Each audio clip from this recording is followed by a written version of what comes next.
Hello, I'm Sand Recap, and this film is titled Asteroid City. The small town finds itself in an extraordinary event that has the potential to change the world. It's an unexpected situation, and I apologize, it really shouldn't have happened. The film begins with scenes from a black and white TV show, where the host, portraying a hardened drug dealer, prompts Pinkman to concoct a conspiracy. However, the host clarifies that all events depicted in the film are purely fictional and have no hidden meanings. Next, we are introduced to a playwright in the process of writing a play, and the narrative smoothly shifts to a rehearsal, involving a character with a split personality. The playwright's imagination takes over, immersing him in his own work, describing the settings and introducing the play's characters. The setting is designated as September 1955, and the monochrome reality transforms into vibrant colors, with a train journeying through a yellow desert towards the city of asteroids.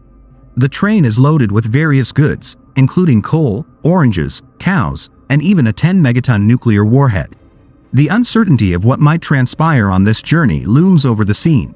As the train approaches the city, the camera elegantly spins around, offering a panoramic view of the local surroundings, featuring a large billboard.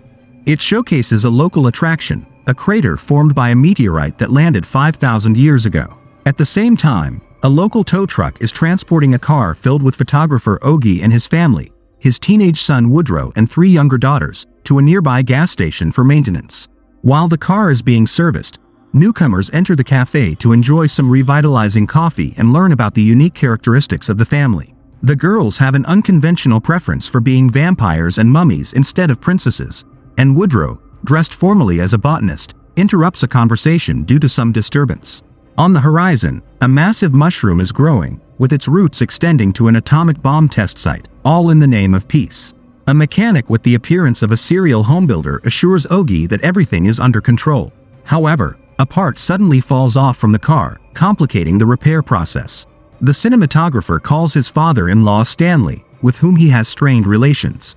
Stanley, more attached to volleyball swords than to his own grandchildren, is further upset that his son-in-law hasn't yet informed the children about their mother's death, who happens to be Stanley's daughter.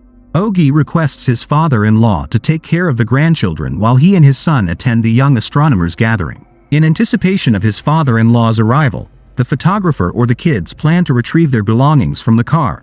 Evidently, this town will remain abandoned and deteriorating until the distant origins of the Fallout video game series. In the meantime, the town becomes a hub for transportation, bringing in participants of the gathering and tourists. Among the visitors are a group of children with an unusually serious teacher, as well as the sun-tired actress from the Marvel Cinematic Universe, Midge, accompanied by her daughter Dina, not to mention the other intriguing individuals present in this diverse gathering.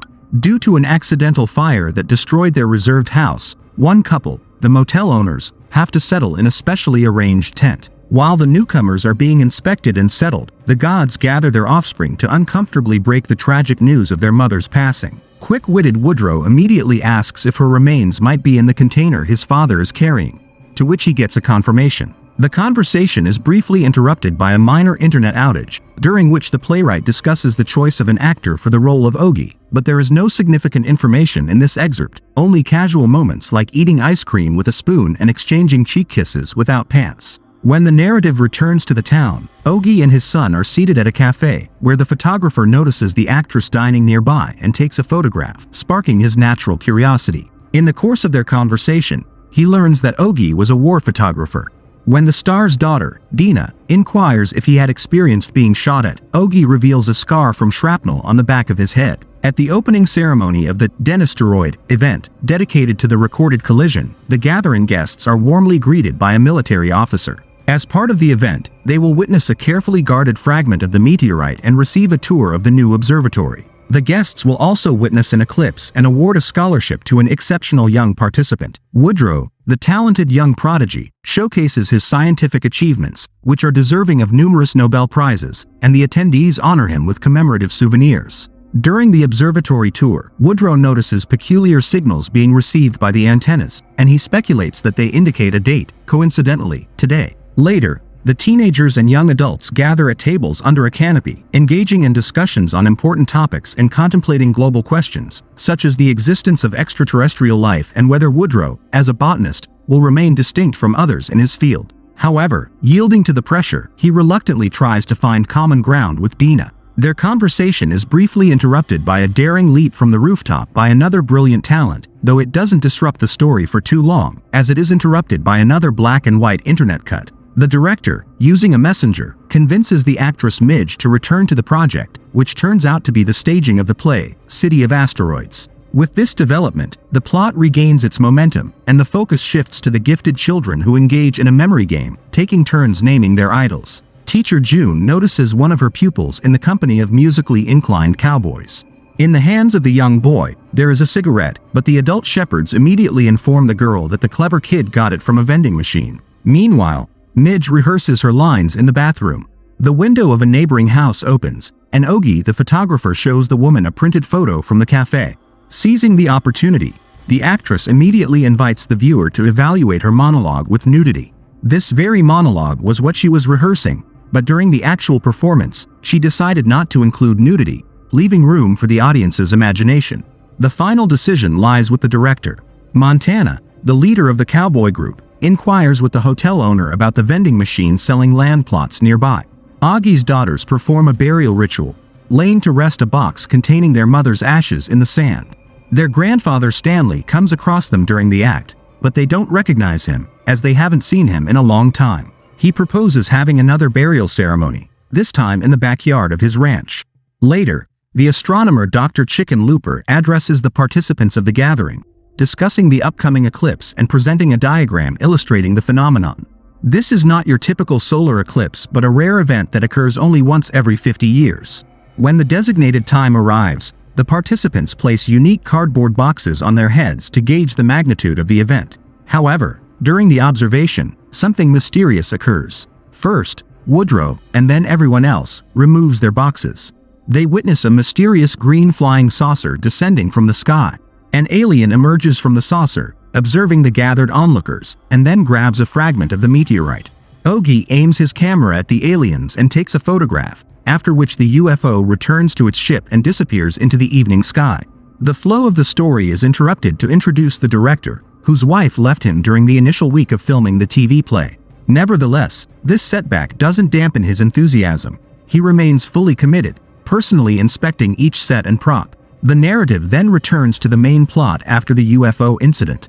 The city is put on lockdown by the military, who are determined to ensure that the extraterrestrial visitors are not communist. It would be rather awkward if they were. Next on the agenda is the concern for the resources and territorial integrity of the United States, and only then the witnesses are addressed. The gathering participants find themselves held captive by government agents and scientists, subjected to various tests.